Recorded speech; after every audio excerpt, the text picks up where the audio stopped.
The Amazon River is one of the largest rivers in the world. Yet, because of tropical diseases and parasites, not a drop of it is safe to drink. Such is the everyday reality of the people who live along the Amazon River and its many tributaries. This is where we come in.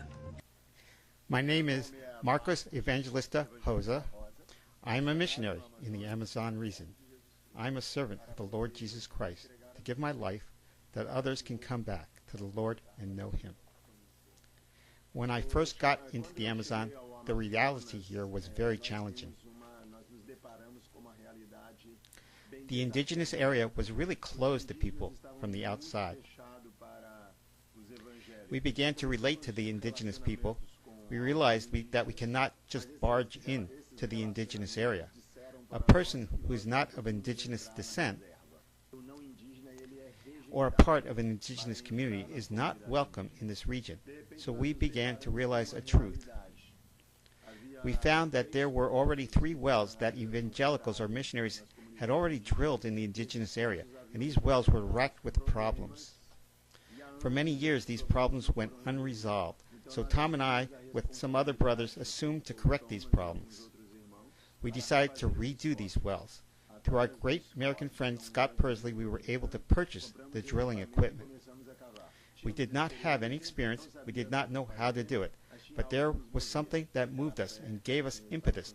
The faith of the Lord was in us. So this process began, and the doors swung wide open in the indigenous community, specifically with the Sateré. And through the drilling of the wells, we were able to drill wells in the hearts of the indigenous people.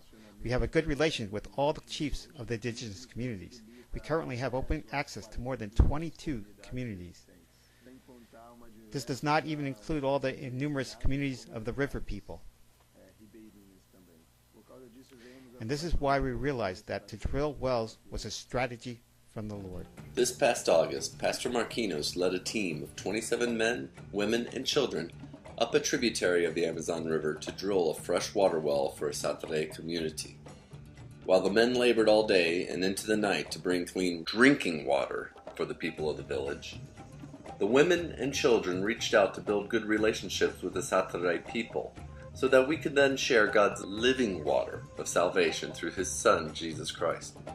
After 3 days of intense manual labor, just as the well was being finalized, one of our liner pipes collapsed, stopping us from completing our work.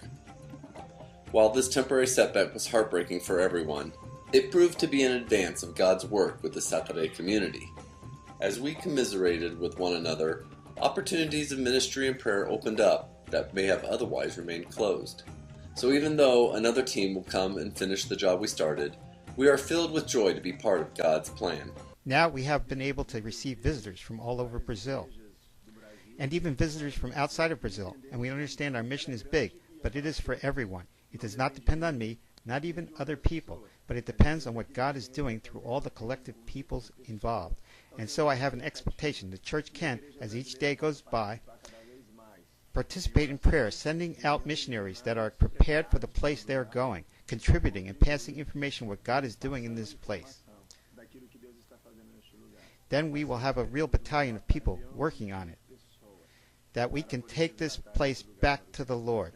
And this is my expectation, that the church of the Lord can understand that her function is that which God is doing. It depends on all of us.